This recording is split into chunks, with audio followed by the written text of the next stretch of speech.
नमस्ते छात्रों, मैं हूं चंदन कुमार और मैं आज बात करूंगा कि भाषा क्या होती है।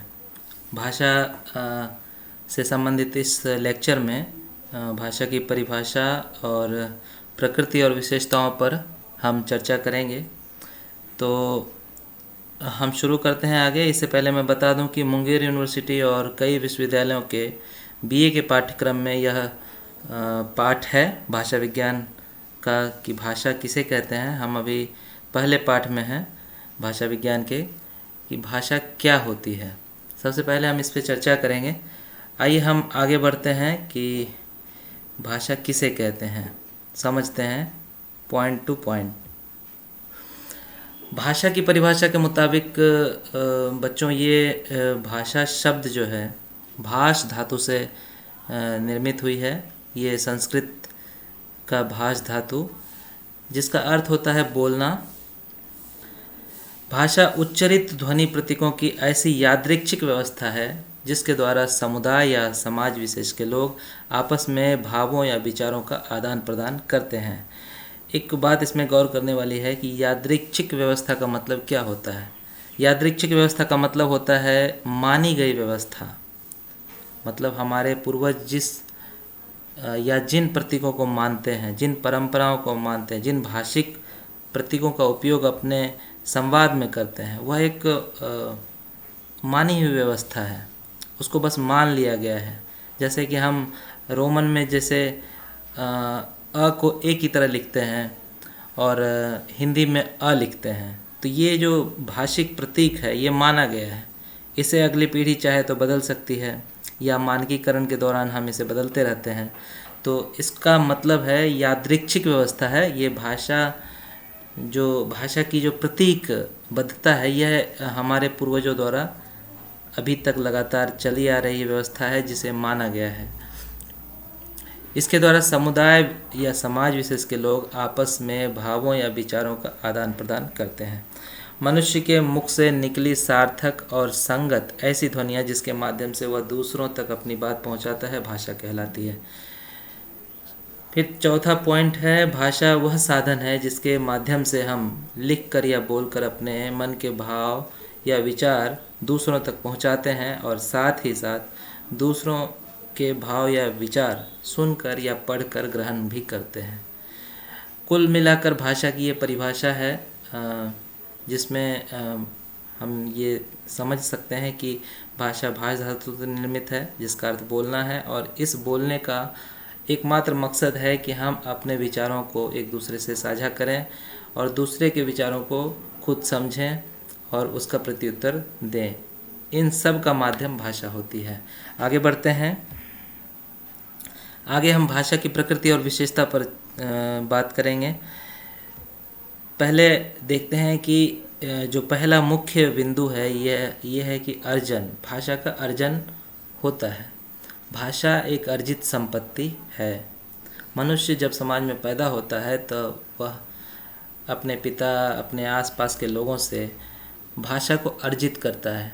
अगर हम हिंदुस्तान में पैदा होते हैं और हिंदी क्षेत्र में पैदा होते हैं तो हम हिंदी सीख लेते हैं। हमारी मातृभाषा हिंदी हो जाती है या हमारी मातृभाषा भोजपुरी, अंगिका, मैथिली ये सब हो सकती है। तो हम उसे समाज से अर्जित करते हैं, सीखते हैं, अपने पूर्वजों से सीखते हैं। भाषा एक संस्कार का रूप भी है। यह संस्कार रूप में ग्रहण की जाती है। जैसे हम लोग हर तरह के संस्कार अपनाते हैं। जैसे 16 संस्कारों की चर्चा होती है हमारे वाङ्मय में, मगर इसी तरह से भाषा जो एक है व्यक्तित्व का एक संस्कार है जिसके द्वारा हम यह सीख लेते हैं कि हमें कैसे एक दूसरे से विचार विनिमय करना है। इस विचार विनिमय के संस्कार को भाषाई संस्कार हम कह सकते हैं। मनुष्य अनुकरण, अभ्यास और आपसी व्यवहार से भाषाई क्षमता ग्रहण करता है। यह भी सही है कि कुल मिलाकर इन तीनों बिंदुओं के आधार पर हम कह सकते हैं कि भाषा एक अर्जित संपत्ति है हमारी। भाषा में परिवर्तनशीलता उसका एक मुख्य अवयव है, उसका एक मुख्य गुण है, प्रकृति है, उसकी विशेषता है। भाषा लगातार परिवर्तनशील है। दूसरा पॉइंट है भाषा में परिवर्तन बाहरी प्रभाव और प्रयोग से घिसने पर आती है। हम लोग कहते हैं आमतौर पर कि कोस कोस पर पानी बदले, चार कोस पर वाणी। मतलब चार कोस पर वाणी बदलने का अर्थ यह है कि वह परिवर्तनशील है।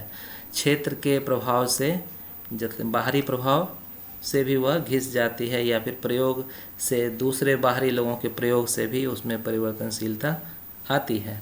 जैसे कि कोस कोस जाने पर पानी का स्वाद बदल जाता है, वैसे भी भाषा का रूप कुछ कुछ बदल जाता है, उसके लय में परिवर्तन आता है।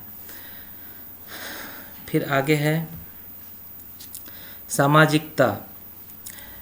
पहला बिंदु है इस स्लाइड का कि भाषा का एक सामुदायिक क्षेत्र अथवा समाज होता है। सही है कि भाषा का एक निश्चित समाज होता है। जैसे कि हम हिंदी भाषी हैं तो हिंदी भाषी समाज उत्तर भारतीय समाज है, और इसमें जो भी लोग बात करते हैं तो वो हिंदी समाज कहलाता है। भाषा एक सामाजिक संस्था है। वास्तव में यह एक सामाजिक संस्था ही है, क्योंकि कई सामुदायिक और सामाजिक ताने बाने के मिलने से यह एक उसका अवयव बनकर एक दूसरे के बीच संवाद स्थापित करने में मुख्य भूमिका अदा करता है। इसीलिए हम कह सकते हैं कि यह एक सामाजिक संस्था है, सामाजिक उपजीव्य है। बिना समाज के भाषा की कल्पना नहीं की जा सकती है। अगर समाज नहीं है तो फिर भाषा नहीं संभव है। समाज कहें तो समाज में जो हमारी जो बड़ी पीढ़ी है, या हम उनसे जो और पीढ़ियां जो गुजर चुकी है, उस समाज को निर्मित करने के साथ साथ भाषिक परंपरा को भी बनाए रखने में मददगार होते हैं वे लोग। तो इसलिए हम कहते हैं कि भाषा एक सामाजिक सत्ता है, और यह उसी के माध्यम से पीढ़ी दर पीढ़ी आगे भी बढ़ती है। समाज है तो भाषा है, अगर समाज बिखर जाता है तो भाषा भी मर जाती है। गतिशीलता और परिवर्तनशीलता दोनों लगभग एक है, मगर हम देखें कि जैसे गतिशीलता से दो मतलब ले सकते हैं। कि एक मतलब है क्या कि जो भाषाएं बहुत प्राचीन होती है तो उसके रूप में लगातार परिवर्तन आता रहता है। परिवर्तन इस मतलब से कि जो जैसे टोन में, उच्चारण पद्धति में, क्षेत्रीय प्रभाव में, शब्द ग्रहण की क्षमता में लगातार भाषा नया रूप ग्रहण करते रहती है। इसीलिए भाषा को बहते नीर की संज्ञा दी गई है। कहते हैं जैसे कहते हैं हम कि बहता पानी निर्जला, तो इसी जो बहता पानी होता है तो वह स्वस्थ होता है, वह समृद्ध होता है, वह समृद्ध बनाता है स्वास्थ्य को। तो इसी तरह से हम देखते हैं कि भाषा का कोई अंतिम रूप नहीं होता है। जब उसका कोई अंतिम रूप हम तय करने लगते हैं, उसकी गतिशीलता में हम किसी तरह से रुकावट डालने लगते हैं, व्याकरण में बांधने लगते हैं, तो वह भाषा मर जाती है। गतिशीलता उसका एक मुख्य लक्षण है, जिससे कि यह प्रमाणित होता है कि जीवित भाषा है कोई भी। तो इसमें आगे के स्लाइड में हम देखें कि फिर क्या है भाषा की जो मुख्य विशेषताएं हैं। कठिनता से सरलता की ओर। भाषा संयुक्तावस्था से वियोगावस्था की ओर चलती है। इस बिंदु का मतलब ये है कि जब प्रारंभ में हम देखते हैं कि चाहे वो प्राकृत हो या पाली हो या फिर हिंदी ही क्यों ना हो, संस्कृत हो, इसमें देखते हैं कि आमतौर पे दो वर्ण आपस में मिलते हैं, मिले हुए हैं। जैसे गच्छति, गच्छति का मतलब होता है जाना या जाता है। तो जो गच्छति शब्द है उसमें हम देखें वर्णों का एक दूसरे से संयोग है। अक्सर संयोग की अवस्था में भाषा पूर्व अवस्था में होती है और वह धीरे धीरे वियोगावस्था की ओर जाती है। तो और दूसरी बात है, कठिन लगने वाली ध्वनियाँ क्रमशः कम होते जाती है। भाषा में जैसे आमतौर पर मुख सुख के कारण भी ऐसा होता है, प्रयत्न लाघव जिसको हम कहते हैं उसके द्वारा भी ऐसा होता है कि भाषा सरलता की ओर जाती है। कठिन जो शब्दावलियाँ होती है वह धीरे धीरे कम होती जाती है। ऐसा माना भी जाता है कि 20 वर्षों के अंतराल में करीब 2000 शब्द कम हो जाते हैं हर भाषा के। तो इसका मतलब यह है कि जो उसकी प्राचीन शब्दावली थी वह कम हो गई और नई शब्दावलियाँ आई है जो ज़्यादातर सरल है और सहज उपयोग में उपयोगी रही है। आगे देखते हैं भौगोलिक और ऐतिहासिक सीमा। बच्चों, हर एक भाषा की एक भौगोलिक और ऐतिहासिक सीमा होती है। प्रत्येक भाषा एक काल विशेष से आरंभ होती है और इतिहास के एक तय समय में सीमित हो जाती है। हम देखते हैं कि भारतीय आर्य भाषा काल जो है 1000 ईस्वी पूर्व से भी पुराना है। हम देखते हैं कि पहले प्राकृत, फिर पाली, फिर संस्कृत, फिर और अपभ्रंश भाषाएं हमारे इतिहास में दर्ज है और इससे यह पता चलता है कि प्रत्येक भाषा की एक ऐतिहासिक सीमा तो होती ही है, उसकी एक भौगोलिक सीमा भी होती है। जैसे कि भौगोलिक सीमा का अर्थ ये है कि दक्षिण भारत में चले जाएं तो मलयालम, तेलुगु इत्यादि भाषाएं बोली जाती है। उत्तर भारत में हम देखते हैं कि उत्तर प्रदेश में ब्रजभाषा है, किसी क्षेत्र में, किसी में अवधी है। फिर हम अगर बिहार के क्षेत्र में घुसें तो उत्तर में मैथिल प्रदेश है, फिर गंगा के दक्षिणी भाग में अंग प्रदेश कहलाता है, पटना के इलाके में मगही है। तो इस तरह से उसका भौगोलिक क्षेत्र भी होता है और यह उसके एक विशेष सामाजिक स्थिति के कारण हम ऐसा कह सकते हैं कई बार जो पर्यावरणिक कारणों से भी होता है, भौगोलिक कारणों से भी होता है। जैसे कि बीच में कोई समुद्र या नदी का हो जाना भी कई बार बाधक होता है, भाषाओं के अलग अलग विकास क्रम को निर्मित करता है। प्रत्येक भाषा की अपनी भौगोलिक और ऐतिहासिक सीमा होती है। कई उदाहरणों से हम इसे समझ सकते हैं। हर भाषा की अपनी निजी संरचना होती है। पहले हम देखें कि अभी भी कि अंग्रेजी में रोमन लिपि है, वाक्य विन्यास अलग हो सकता है किसी भी भाषा का। जैसे मैं अगर कहूँ कि राम जाता है, हिंदी में कहूँ तो उसे अंग्रेजी में दूसरे तरह से कहना पड़ेगा, राम गोज।